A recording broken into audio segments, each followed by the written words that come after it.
Hello and welcome to our English learning series using the shadowing method. In today's lesson, we have chosen the story, The Tale of Peter Rabbit, for our practice.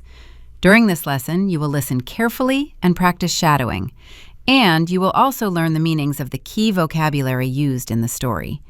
Take your time, listen closely, and repeat naturally. Now, let's begin.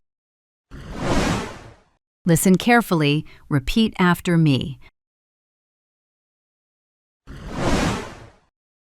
I see green leaves everywhere, said Peter.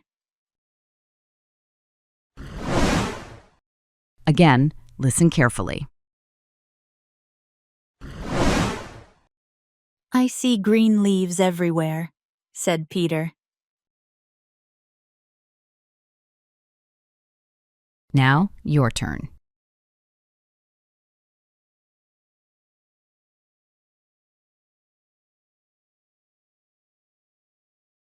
Say it again.